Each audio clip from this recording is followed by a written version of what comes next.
The clatter of medical carts and hurried footsteps filled St. Augustine Memorial Hospital, a sprawling, century-old building rumored to be haunted. For decades, staff and patients alike whispered about strange occurrences, but no one could ever prove anything out of the ordinary. That changed one quiet winter, when patients in the ICU began telling a chilling tale. It started with whispers from room 312.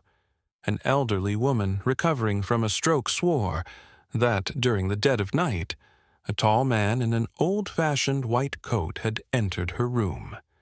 His kind eyes and reassuring voice had calmed her as he adjusted her IV and left a handwritten note on her bedside table. The next morning, the nurses found her condition miraculously improved, but when asked about the doctor, no one could identify him. The note, a detailed prescription for rare and unconventional treatment, was dismissed as a prank until it worked. Word spread quickly.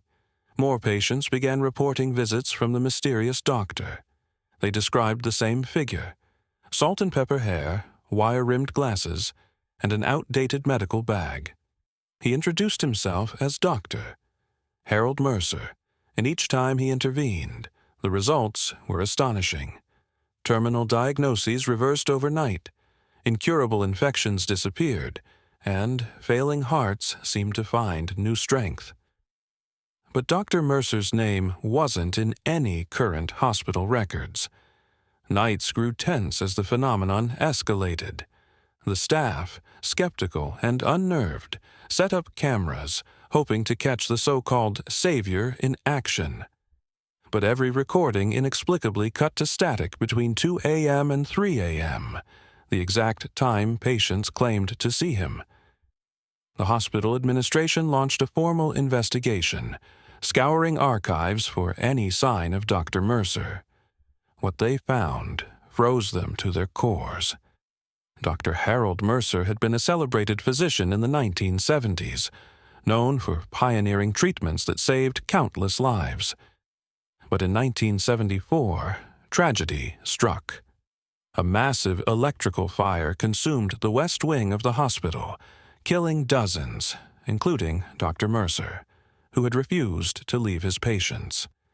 His heroic sacrifice was memorialized in a dusty plaque in the hospital lobby, long forgotten beneath layers of renovation dust. It wasn't until the ICU's head nurse, Amy, discovered the deaths of 3 colleagues in as many weeks that the true horror began to unravel. The deaths were unrelated on the surface. A sudden aneurysm, a freak accident on the stairwell, a fatal allergic reaction to routine medication. But Amy noticed a pattern. Each staff member who had died was on duty the night a patient received a visit from Dr. Mercer. Desperate, Amy stayed late one night, determined to confront the spirit.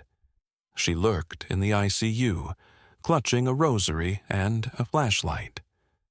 When the clock struck 2 a.m., the lights flickered, plunging the hospital into eerie silence. The sound of deliberate footsteps echoed down the hall.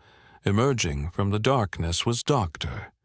Mercer, exactly as described, calm, authoritative, and surrounded by a faint, unnatural glow. "Dr. Mercer." Amy's voice trembled. "Why are you doing this?" He paused, his face a mixture of sorrow and resolve. "They called me a savior once," he said softly, his voice like the rustle of dried leaves. "But saving lives always comes with a cost. I cannot give without taking." Amy's blood ran cold as he stepped closer, his form flickering like a candle in the wind. She realized, with mounting dread, that the cost was the living staff. For every patient he saved, one of them would die. The following morning, Amy's lifeless body was found in the ICU, her face twisted in terror. On her desk was a single note, written in the same precise handwriting as Dr. Mercer's prescriptions. "Balance must be maintained." the hospital quietly closed the investigation, but rumors of Dr. Mercer persist. Late at night, some say, you can still hear the echo of his footsteps in the halls, moving from room to room, searching for his next patient and his next victim.